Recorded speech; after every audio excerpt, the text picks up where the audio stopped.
Now, nearly 40 years after Amelia Earhart's disappearance, there are surprising new theories to explore.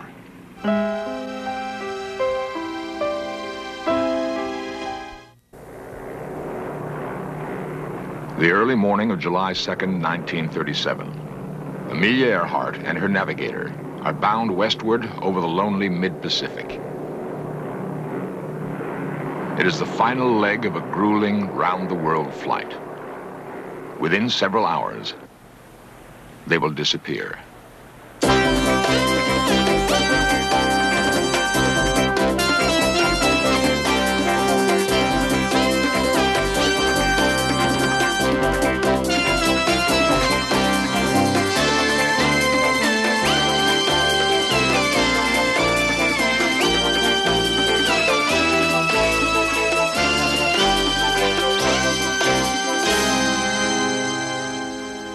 Now, nearly 40 years after Amelia Earhart's disappearance, there are surprising new theories to explore.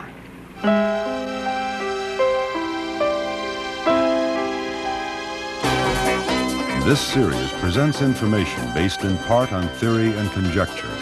The producer's purpose is to suggest some possible explanation, but not necessarily the only ones, to the mysteries we will examine.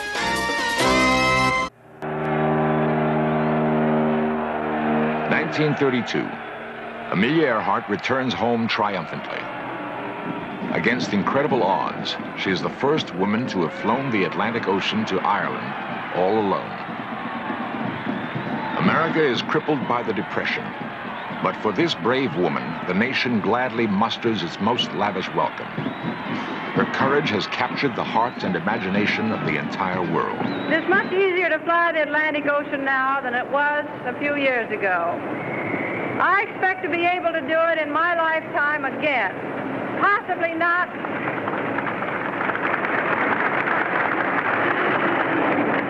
Possibly not as a solo expedition, but in regular transatlantic service, which is inevitable in our lifetime. Her skill and courage are established, but Amelia Earhart delights in the challenge of new accomplishment. She sets an altitude record in an autogyro. Soon she's aloft again to capture a new women's transcontinental speed record. And what did you carry on the trip? You mean to eat? Yeah, to eat and drink. Well, I carried some water, of course, because my cockpit is very warm. And I carried a sandwich in case. I didn't eat it, though. I carried some hot chocolate and the old reliable tomato juice. What kind of a sandwich was it? Chicken sandwich. In 1935, she sails for Hawaii on an announced pleasure trip with her husband, publisher George Putnam. She once told him, "I fly better than I wash dishes." The public wonders why she has taken her plane along. Amelia Earhart put speculation to an end when she flew home, becoming the first to solo from Hawaii to California. Even now, she's thinking of another great adventure. Soon, she announces her plans for a flight around the world. Contemplated course covers about 27,000 miles. It will be the first flight, if successful, which approximates the equator. The plane I'm using on the proposed flight is a transport plane. It is for Lockheed Electra, normally carrying 10 passengers and 2 pilots. This airplane will take Amelia on her most challenging and hazardous flight. Several days before departure, she tells her husband and the public just why she will do it. Well, GP, you know it's because I want to. To a husband, that has a fairly familiar sound. But aside from that, you expect to accomplish something for aviation, do you not? Well, yes, I do. And if the flight's successful, I hope it will increase women's interest in flying. If so, it will be worthwhile as far as I'm concerned. Well, how about taking me along? Well, of course, I think a great deal of you, but 180 pounds of gasoline on a flight perhaps might be a little more valuable. You mean you prefer 180 pounds of gasoline to 180 pounds of husband? I think you guessed right. A rainy June morning, 1937. The final preparations are made.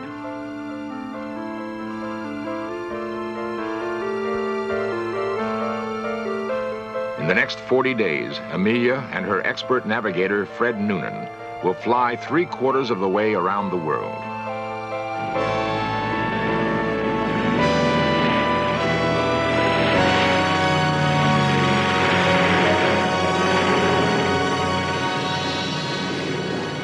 On the final leg of the flight, with little more than 7,000 miles to go, she will vanish over the mid-Pacific without a trace.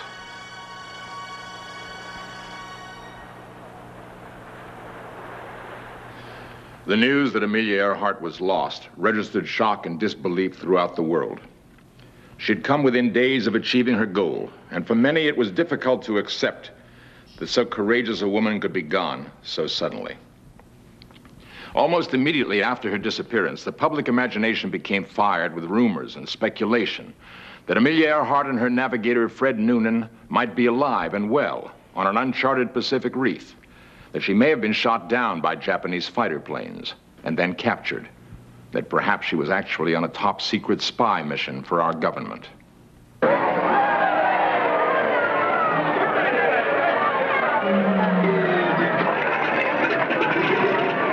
5 years after her disappearance, a Hollywood film starring Rosalind Russell does much to keep rumors about Amelia Earhart alive.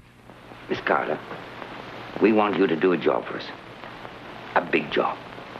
So big that I've no hesitation in saying that the safety of our country may very well depend upon a successful outcome. Are you sure you want me? It's a job that can be only carried off by a woman who happens to be a world-renowned flyer and whose personality has caught on with the world. You land on that little speck right there, Gull Island. The top-secret mission calls for the lady flyer to deliberately ditch near a small Pacific island where food and provisions have been stored. But as far as the world knows, you're lost. There'll be a widespread search for you. Public opinion will demand it. That search will include the Japanese mandated islands. And Japan won't dare to interfere because we are looking for you, the world's greatest woman flyer. During that search, we'll photograph every square mile of those islands.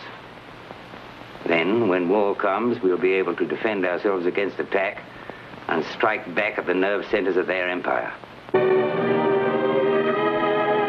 and gentlemen, this afternoon, somewhere in the South Pacific, a brilliant flying career has probably ended. Tony Carter is definitely lost. There's been no report for hours. Her second attempt to overcome the hazards of a world flight has ended in disaster. Tony Carter lost somewhere in the South Pacific.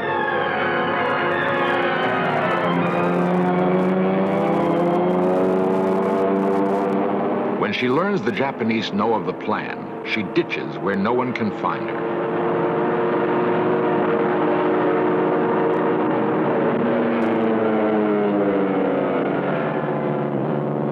Questions about Amelia Earhart persist.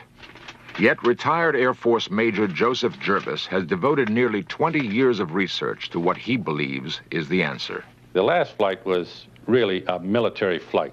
2 civilian people flying a civilian aircraft on a mission for the then President of the United States, Franklin Roosevelt. Purpose of the flight was to overfly the Truk atoll in the Pacific where the Japanese were secretly fortifying, to take pictures of it, and to return back to the United States with photographic evidence to present to the League of Nations that Japan was in violation of the treaty.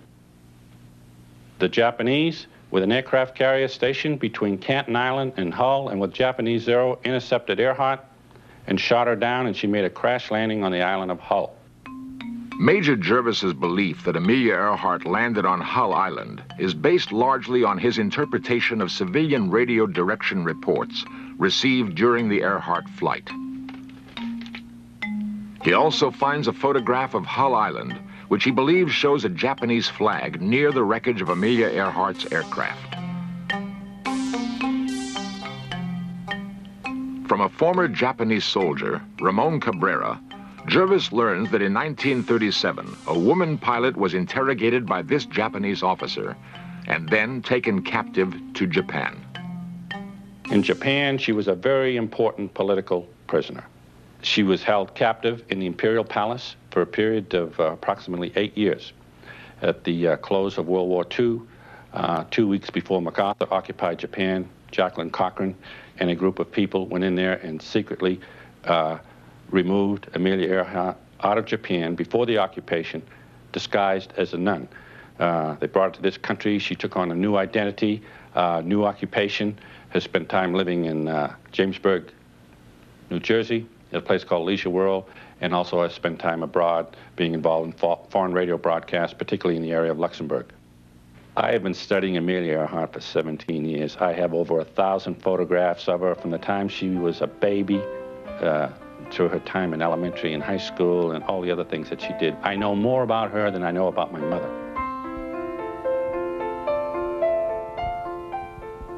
Well, Amelia Earhart, I believe, has taken on an identity of the name of Irene Bolam.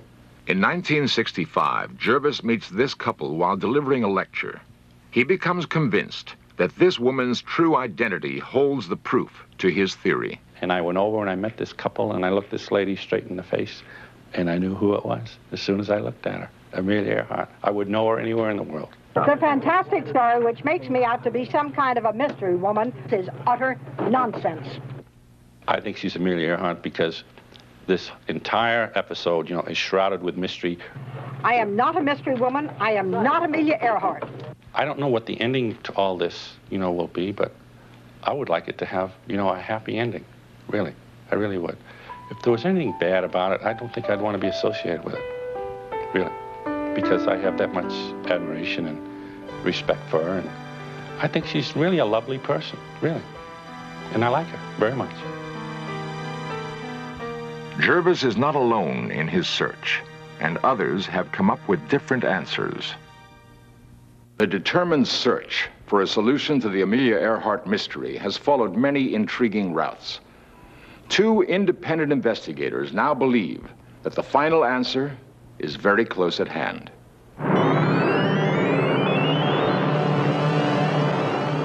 The Pacific leg of Earhart's last flight is by far the longest and most dangerous. Her first destination is a refueling stop at Howland Island. A tiny 2-square-mile atoll in the mid-Pacific, it juts only 15 feet above the sea. The Coast Guard cutter Itasca stands off Howland to provide Earhart with radio assistance. On the morning of July 2nd, Earhart radios that she is low on fuel in the vicinity of Howland, but cannot find the island. A world record-holding pilot and navigator, Captain Elgin Long has carefully studied a wealth of detailed information about Amelia Earhart's last flight. He has analyzed such things as the fuel consumption of Earhart's plane, the strength of radio signals received by the cutter Itasca, and the effect on the flight of crosswinds, which Earhart did not even know were there. With this data, Captain Long has reconstructed a sophisticated navigational model of Amelia Earhart's final flight. Actually, I think everything went smooth in the flight. All indications are up until they reported over Howland Island at 7:42. At that time, they said, we should be on you, but we cannot see you. In other words, they thought they were at Howland. They didn't know anything was wrong up until then. Now, I can't find, the evidence doesn't indicate any single mistake that anyone made that caused them to miss the island, which they obviously did. Rather, it's a series of small errors that compounded themselves, and unfortunately all in the same direction, which caused it all to happen, and indeed they did miss the island. And of course, once they couldn't find the island, they searched for it for over an hour and ran out of fuel, and their fuel was exhausted, and then were forced to ditch the airplane into the sea. In the movie, Flight for Freedom, the end was depicted this way.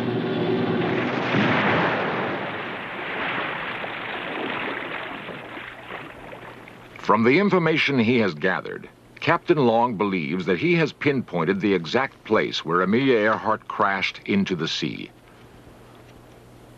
The location is about 40 miles northwest of Howland Island, an area where the water is over 16,000 feet deep. Actually, the airplane's almost perfectly preserved. You know, this is something we weren't familiar with. Just a few years ago, of course, we didn't know anything about the deep abyss. But now, we know that things are preserved in deep water. And we have recovered airplanes that have been underwater for almost 30 years. And as long as they were in deep water, everything in that airplane and the airplane itself it would scare you to death. It's just like the day it went down there. Navy recovered an airplane off the coast of San Diego. They show that the airplane is almost in perfect condition. It's very surprising to learn this, because we're used to things that come from shallow water. We're used to things recovered off the coast of Florida in 200 feet of water, covered with barnacles, covered with coral, rusted out. It's not that way in deep water. Captain Long believes that advanced deep-sea exploration equipment like this could be used to locate and then recover the Earhart plane. The airplane's sitting there today, right now, this moment, just like it went down 39 years ago.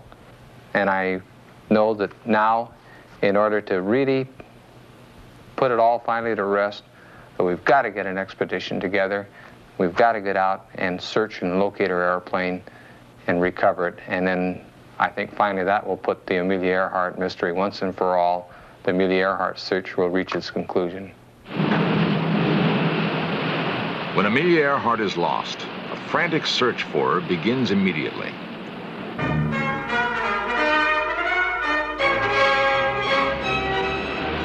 It is the largest naval sea hunt of its kind in history. 63 planes scout the Pacific.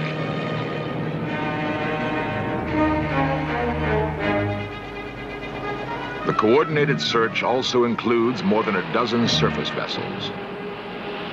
In 3 weeks, 250,000 square miles of ocean are carefully scanned. There is no sign of Amelia Earhart. We believe the Navy missed Earhart in the search in 1937, perhaps by only a few miles. Radio messages were received after the disappearance by amateur radio operators along the west coast of the United States, and they were also received by Navy radio stations. If we'd looked in the right area in 1937, Amelia might be with us today. Newsman Fred Gerner has spent more than 16 years investigating the disappearance of Amelia Earhart. His belief that she survived her crash into the Pacific is based on his analysis of information in civilian and military radio reports. These reports were painstakingly uncovered by Gerner during several research trips to Washington. Gerner's persistent detective work, however, did not begin in Washington, D.C. Began in 1960 with CBS. I was a correspondent here in San Francisco. And we received information that there was a possibility that Amelia Earhart might have reached Saipan in the Western Marianas. And I was sent by CBS News to Saipan to find out if there was supporting information. Saipan Island is nearly 1,500 miles northwest of Earhart's destination at Howland Island. Yet Jesus Salas, a Saipanese farmer, recalls an incident in the Garapan prison on Saipan. In 1937, while a prisoner of the occupying Japanese army, Salas sees a white woman in the cell next to him. She is held there for several hours. Prison guards tell Salas that she is a captured American pilot. Salas never sees her again. Jose Pangellan, a grocer on Saipan, remembers seeing a white woman on the second floor of a compound hotel several times. He hears that she is a captured pilot and spy. These native Saipanese, Joaquin Seaman and Ben Salas, tell Gerner of hearing that an American woman was buried in this cemetery sometime in 1937. Gerner excavates several grave sites, but finds no proof. The strongest evidence to me is the eyewitness reports on the island of Saipan. To me, it is inconceivable that these people were not telling the truth, and it is inconceivable to me that anyone else answering those descriptions was on that island at that time. Later, Gerner finds Japanese newspaper articles from the time of Earhart's disappearance. One reports that Amelia Earhart was picked up by a Japanese fishing boat. Gerner also learns of secret government documents which he believes can prove the Japanese capture of Amelia Earhart. It is my belief that Amelia landed on a small reef area between Howland Island and Canton in the northern Phoenix group, was picked up after our search by the Japanese, taken to Saipan. She died in Japanese custody, and the proof of her Japanese custody is contained in records of the Counterintelligence Corps captured from the Japanese at the end of World War II. Those records are today classified in Washington. They are records, supposedly, of a Japanese interrogation of Earhart, and I think that a final answer to the mystery is going to be written. Alas, Amelia Earhart is not alive and well and living in New Jersey. I wish that she were. In at least some sense, Amelia Earhart is alive. For in the memory of her courage, her passion, her dedication to an ideal, she still touches many of us. It has been nearly 40 years since Amelia Earhart vanished, and the final answer to her disappearance is still an enigma. There's a vast amount of convincing, yet sometimes contradictory evidence, which can support any one of several explanations. But who is right? For at least 3 men, the search for the answer will continue. It will go on until someone proves without the slightest doubt the final fate of this daring and charismatic woman. Before the takeoff on her last flight, Amelia wrote to her husband, "Please know that I am quite aware of the hazards. I want to do it because I want to do it. Women must try to do things as men have tried. When they fail, their failure must be but a challenge to others."